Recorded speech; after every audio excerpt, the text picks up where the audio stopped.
అదృష్ట రత్నాలయం జ్యువెల్స్. అదృష్ట రత్నం అష్టైశ్వర్యాలకు మహానిలయం.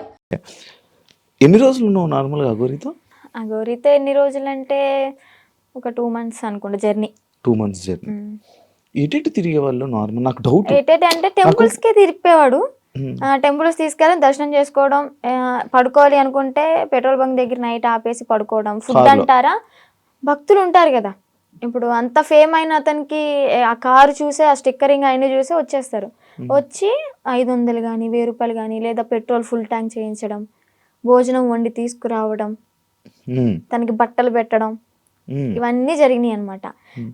అలా చూసుకుంటే రోడ్డు మీద వెళ్ళే వాళ్ళందరూ ఒక 10 ఇచ్చినా కానీ, ఒక 100 మంది 10 ఇచ్చారనుకోండి, ఎంత అవుతుంది? 10,000 1000 రూపాయలు ఎంత అవుతుంది? రోజుకి ఒక 25-30 సంపాదిస్తాడు అనుకోండి. అలాగా రోజుకి 25-30. పెట్రోల్ ఫ్రీయే, డబ్బులు ఫ్రీయే, తిండి ఫ్రీయే. ఇంకేముంది, ఏసీ ఆన్ చేసుకుని చల్లగా కూర్చుని తోలడం. రోజుకి 25,000-30,000 పడిపోయి నేనే పక్కన కూర్చున్నా కదా.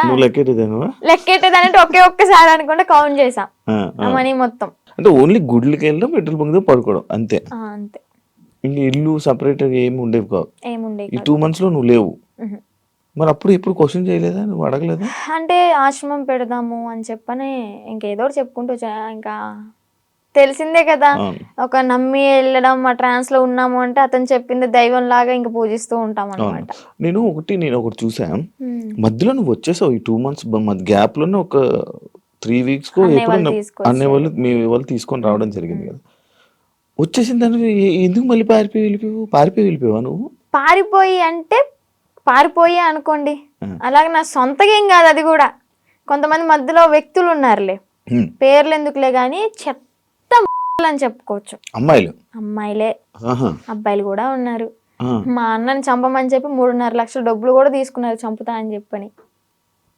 ఈ విషయాన్ని నాకు అతని దగ్గర ఉన్నప్పుడు తెలీదు, బయటకు వచ్చినాకే తెలిసినాయి ఇవన్నీ. మా అన్నని చంపడానికి 3.5 లక్షలు, ఆ డబ్బులు ఇచ్చేటప్పుడు కూడా నేను పక్కనే ఉన్నా. కాకపోతే వీళ్ళని చంపడానికి అని నాకు తెలీదు, ఏదో విషయంలో ఇస్తున్నాడు అనుకున్నా. అది చంపడానికి డబ్బులు ఇచ్చాడు, అంత అయిపోయింది. ఇంకా సెకండ్ టైం వెళ్ళడానికి రీజన్ ఏంటంటే, కొంతమంది ఉన్నారు, వాళ్ళు ఫోన్లు, నేను నార్మల్ గానే కంట్రోల్ ఉండిపోయా. మా అమ్మ చెప్పింది విన్నాను మంచిగా. ఇంకా ఓకే, మా నాన్న కూడా చూసి చాలా రోజులు అవుతుంది కదా, మా నాన్న చూసుకుంటూ ఉండొచ్చు అని అనుకున్నా. వాళ్ళు ఏంటంటే మధ్యలో ఎంటర్ అయ్యి ఫోన్లు మాట్లాడిచ్చి మళ్ళీ యాస్టీస్ రిపీట్ చేశారనమాట దాన్ని. చూస్తున్నారు కదా, చూసే వాళ్ళకి అర్థమవుద్ది ఎవరు చేశారు ఏంటి అని. మనం పేర్లు చెప్పక్కర్లే. దేవుడు అనేవాడు ఉంటాడు, కర్మ అనేది ఎప్పటికైనా అనుభవించాల్సిందే. నేనైతే ఒకటే అనుకున్నా, నా కర్మ ఇలాగా వదిలిపోయిందనే అనుకుంటా. ఏదో జన్మలో ఏదో పాపం చేసి ఉంటే ఆ పాపాన్ని ఇప్పుడు ఇలా తీర్చేసుకున్నాను. అలాగే కర్మ అనేది వాళ్ళు కూడా అనుభవిస్తారు, నాకన్నా డబల్ ఉంటది వాళ్ళకి. మీ వాళ్ళు ఇప్పుడు వాళ్ళకి వెళ్తున్నప్పుడు, మీరు వాళ్ళతో జర్నీ చేస్తున్నప్పుడే ఒక అమ్మాయి టాపిక్ ఇష్యూ అనేది బయట రేజ్ అయ్యి జరిగింది. ఒక అమ్మాయి వచ్చి కేసు పెట్టడం, ఎవరో ఒక అమ్మాయి వచ్చి కేసు పెట్టింది. దాన్ని నీ దగ్గర ఎలా మ్యానిపులేట్ చేశారు? నువ్వు అడగలేదా, క్వశ్చన్ చేయలేదా? ఎలా అంటే తన దగ్గర వాయిస్ రికార్డ్స్ ఉన్నాయి. అంటే తను పెట్టింది ఏవైతే మీడియాలోకి వచ్చినాయో అవి కాకుండా నాకు సపరేట్ వినిపించాయి అనమాట. అంటే తను డిలీట్ చేసుకోవచ్చు, పాస్ట్ మొత్తం మంచిగా ఉన్నాయి ఉంచుకోవచ్చు ఏమో. నాకైతే అలా వినిపించి, ఇది అంత ఫేక్, తను అబద్ధాలు ఆడుతుంది, తను నా దగ్గర డబ్బులు నొక్కేసి ఆశ్రమం పెట్టుకుని నాతో వచ్చిన డబ్బులతో ఎంజాయ్ చేయాలనుకుంది, అంత ఫేక్ అది ఇది అని చెప్పాను అనమాట. అప్పటికి నేను నమ్మలే. కానీ ఏంటంటే ఇక్కడ మాటలు ఏం చెప్పాడు అంటే, తను వాళ్ళ మామయ్య నా దగ్గరకు వచ్చి, తనకి పెళ్ళయింది ఆల్రెడీ, పిల్లలు కూడా ఎవరో ఉన్నారు సంథింగ్, ఆమె నన్ను కోరుకుంటుంది అందుకే అలా మాట్లాడుతుంది అని టాపిక్ డైవర్ట్ చేశాడు. కోరుకోవడం అంటే ఇప్పుడు నన్ను ఎలాగా ఇన్ఫ్లుయెన్స్ చేశాడు, ఎలా మాయ మాటలు చెప్పి ఇది చేశాడు, తనను కూడా అలాగే మాయ మాటలు చెప్పి తను కూడా అట్రాక్ట్ అయింది. ఏంటి అంటే సడన్ టైంలో నాకు హస్బెండ్ లేరు, ఓకే నా లైఫ్ కూడా ఇలా ఖరాబ్ అయిపోయింది. షీఈ్ లాయర్ అనుకుంటా, ఐ థింక్. తను లా అయ్యింది. ఓకే, ఇంకా నేను ఇతనితో ఉంటే నా లైఫ్ బాగుంటుందేమో, అంటే ఫిజికల్ బాండింగ్ లేకపోయినా కానీ హ్యాపీగా ఉంటాను కదా, నాకంటే ఒక తోడు ఉంటుంది కదా అన్న. అంటే వీడేం మాటలు చెప్పాడో ఆమె అంత అట్రాక్టివ్ అయిపోయింది. మరి అలాగనుకుని ఓకే ఇతనితో జర్నీ కంటిన్యూ చేద్దాం అనుకునే టైంలో నేను ఎంటర్ అయ్యానంట. పిచ్చిదాన్ని, నాకు తెలియదు. అప్పుడు ఏదైనా బాధలో ఉండేదాను? బాధలో ఏం లేనబ్బా, బానే ఉన్నాను. తన ఎంగిల్తో ఇలా చేయడం అయితే చేశాడు, ఇది పక్క. ఏం తిన్నారు ఆ రోజు రాత్రి? బిర్యానీ? చికెన్ అంటే ఇంట్లోనే కుక్ చేసింది, చికెన్ కర్రీ అండ్ చేసింది బగారా రైస్. మమ్మీ చేసింది. అయ్యో వాడు చేస్తే ఇంకేముంది, వెనక్కి కూడా వచ్చేదాన్ని కాదు. ఇంకా అబ్బాయి కదా, ఎగురు అనుకుంటే వెనక్కి వెళ్ళిపోయేదాన్ని. అబ్బాయే కదా, అబ్బాయే. ఏదో బయట ఫోటోలు వచ్చాయి, అవన్నీ నిజమేనాదండి? ఆయనేనాదండి? ఓకే. అంటే తన ఇంటికి వెళ్ళినప్పుడు కూడా తను డ్రామా వేసినవి అవన్నీ చూపించాడు. అప్పుడు అబ్బాయిగానే ఉన్నాడు. వాళ్ళ ఇల్లు ఉందా హైదరాబాద్ లో? అంటే వాళ్ళ ఊర్లో పూరిల్లు ఇల్లు ఒకటి ఉంది. అవునవును, వాళ్ళ ఇంటికి. అచ్చా, వాళ్ళ ఇంటికి తీసుకుని వెళ్ళాడు. వాళ్ళ అమ్మానికి పరిచయం చేశాడు. ఓకే, బానే ఉంది. అప్పుడు కూడా మా అన్నయ్య వచ్చి నన్ను తీసుకెళ్లిపోయాడు అనమాట. ఫస్ట్ టైం ఇది మీడియా ముందుకు రాలే. సెకండ్ టైం గుజరాత్ లో వచ్చి తీసుకెళ్ళి మీడియా ముందుకు వచ్చింది అనమాట. అబ్బాయే ఏదో ఊర్లో రేపడం చేయడం వల్ల చెట్టుకు గట్టేసి కొట్టడం, ఏదో హట్ చేయడం వల్ల దాన్ని తీయించేసుకుని అమ్మాయిగా ఇలా వేషం వేసుకుని వచ్చాడు అని. ఏజ్ కూడా నాతో 27 years అని చెప్పాడు. అది కూడా ఫేకే, 38 years అంట. నేను ఆయనది ఒక వీడియో చూసా. నువ్వు వచ్చి మీడియం ముందుకు వచ్చి బాగానే మాట్లాడుతున్నావు వర్షిని. ఆయన ఏం చేస్తాడని భయం లేదా? నాకెందుకు భయం? తూ తాత అన్నానికి ఒక మంత్రం రాదా యాదవ్కి? కాలబారి వస్తుకుని నేనే మంచిగా చదువుకుంటా, పూజలు చేసుకుంటూ లలిత సహస్రనామం చదువుకుంటా. ఒక కాలబారి వస్తుకుని రాదు, ఇంకా బూతులు వస్తుంది నాకు, వద్దు.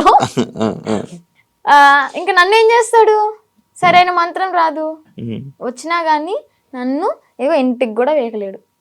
మొన్న మీడియా ముందుకి వచ్చి చెప్పాడు అనమాట, లైక్ ఇలా ఆమె ఎవరు, ఆమె నాకెందుకు ఫోన్ చేసి, ఒకవేళ నాకు కానీ ఫోన్ చేస్తే అయిపోతుంది. అదే మరి, అంత దమ్ము ధైర్యం లేకే నాకు తెలీదు, ఇంకా సంబంధం లేదు. పోలీసులు బాగా కోటింగ్ ఇచ్చారు కదా మనోడికి, ఆ భయం అనేది ఉంటదమ్మా. మరి వర్షిని పేరంటే గసగస వణికిపోతూ ఉంటాడు నాకు తెలిసి ఇప్పటికి. దాని తర్వాత ఇప్పుడు మళ్ళీ కాంటాక్ట్ లో రావడం ఏం ప్రయత్నించలేదు అంటే? వచ్చేసి నా 2 months తర్వాత మళ్ళీ ఇప్పుడు కాంటాక్ట్ రావడానికి ఏం లేదు. ఓకే. కానీ మళ్ళీ అంటే ఎందుకన్నానంటే, ఇదే జరిగిన తర్వాత సిచ్యువేషన్లో మళ్ళీ ఈయన వచ్చి చెప్పాడు, అదంతా ఏం లేదు, మళ్ళీ మేము కలిసిపోతాం అని చెప్పాడు. అంటే ఎవరిని తీసుకుని వచ్చేసిన తర్వాత ఎవరి ఇంటికి వాళ్ళని పంపించేశాక అప్పుడు అన్న మాట్లాడలేదు. లైక్ అంతే, మళ్ళీ ఏం కాంటాక్ట్ అవ్వడానికి ప్రయత్నించలేదా, ఇవేం చేయలేదా? లేదు. ఓకే. అసలు నాకు ఇప్పటికీ ఫోన్ లేదు మీకు చెప్పాలంటే. ఇంటికి వెళ్ళినాక ఒక 1 month వాడాను, అది కూడా కొంచెం పాడైపోయింది, రిపేర్ వచ్చి. ఇంకా న్యూ మొబైల్ తీసుకోవాలి. ప్రెసెంట్ అయితే అన్నయ్య మొబైల్ అయినా అన్ని యూస్ చేసుకుంటున్నా, ఇన్స్టాగ్రామ్ అవన్నీ లాగిన్ అయ్యి రీల్స్ అవన్నీ పోస్ట్ చేసుకుంటున్నా. నీకంటే సెపరేట్ ఫోన్ లేదు? నెంబర్ అయితే ఉంది, ఫోన్ అయితే లేదు. నెంబర్ ఉంది, ఇన్స్టాగ్రామ్ మెమొరీ ఉంది, కానీ బాడీ లేదు వేయడానికి. ఎందుకు వాడట్లే మరి ఫోన్? తీసుకోవాలి. ఆడి దగ్గర నుంచి ఏదో కోట్లు తెచ్చా ఏంటి. నా లైవ్ లో కూడా కొంతమంది అంటారు, నేను రోజు 1 hour లైవ్ పెడతాను నా బిజినెస్ గురించి మార్కెట్ లో తీసుకెళ్ళడానికి. ఏమని అంటారంటే, అగోరి దగ్గర ఇంత తీసుకున్నావంట, నీ బ్యాంక్ లో 30 కోట్లు ఉన్నాయంట.